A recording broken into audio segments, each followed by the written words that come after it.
So about a year ago we bought this Ducati brand solar powered electric gate system, and since about a week after we first installed it, it's never worked right.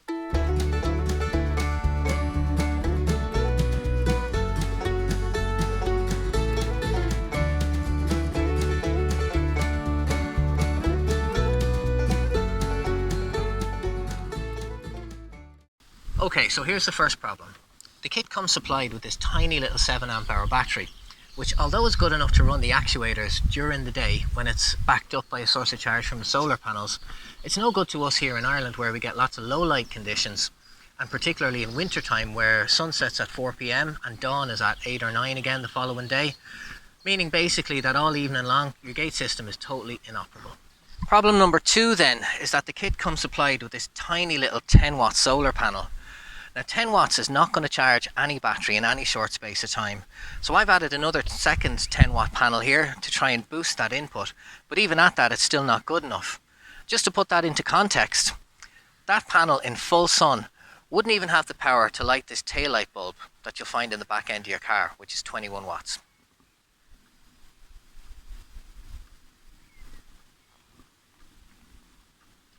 So there you have it, 1 or 2 cycles, it's completely out of power. And it's daylight now, so you'd imagine solar panel would be bringing in something, a little bit at least. Now with that said, it's not all total rubbish.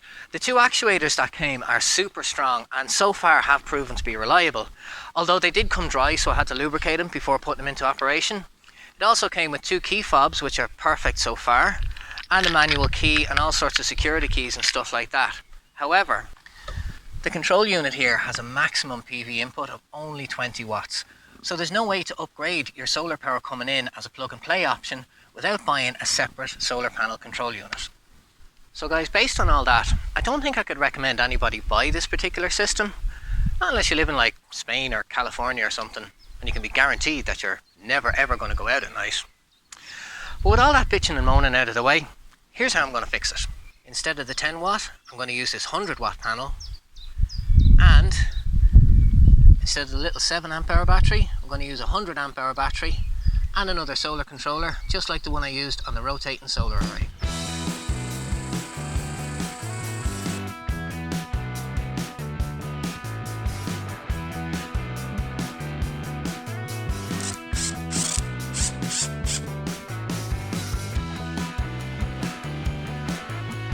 So I've decided to add this second panel on here, which is facing directly west. That'll allow me to scavenge another 4 or 5 hours of daylight in the summertime. In doing so, I had to move this beacon further down to here on the wall, and I'm glad I did because I discovered yet another problem with this kit. This beacon was filling up with water, which would have resulted in a short circuit or corroded away to nothing over time. So yet another reason not to buy this kit. Nasty corrosion on the original battery connectors. Look at that. When you're using these cheap solar control units, it's important to remember to always connect your battery in first. Some of them have a 12 or 24 volt automatically selectable option, so by connecting the battery first, it knows exactly what sort of voltage your system is operating on. All lights on, seems to be working well. Time to test it out now. It's the perfect conditions for testing this out today because it's dull, grey, no sunlight, quite dark. So getting it operating in these conditions is exactly what we want. So before we go and test the gate, let's go and check the battery and see what level of charge it's getting, even in this dull light. So to test the battery, I'm first going to check the charge rate, see how much charge is coming in from the panels, even though it's dull and cloudy. Can you see that? 14.4, 14.5. So even in this dull, low light, we're still getting a charge situation, so I'm glad I fitted that second panel now.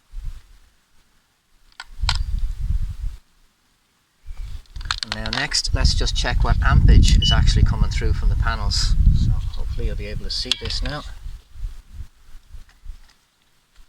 Get that on there. 1.6 amps. So it's charging the batteries at the moment at 1.6 amps on a dull grey day. Okay, so now that that's all done, it's time to test it and run it through a cycle. Now what I've done is I've set up another camera over there with the multimeter on the battery.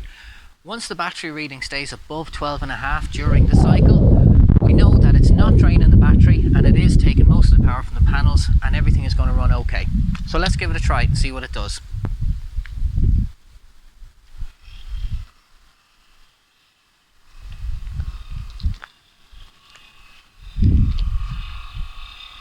Okay, seems to be operating alright. Now it is possible that it will have lost its stop-start position, so I might have to reset that, but for the minute it looks like it's going okay.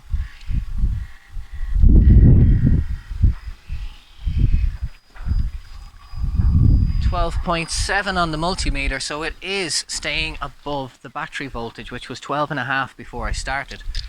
It's not moving too slow either, so it's a good indication that power levels are good.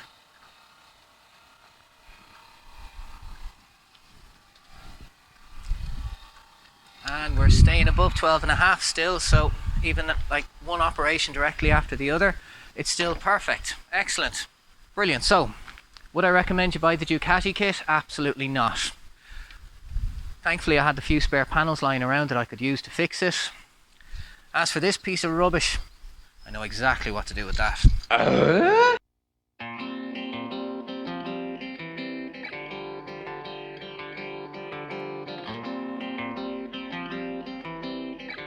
Did you really think I was going to throw it out?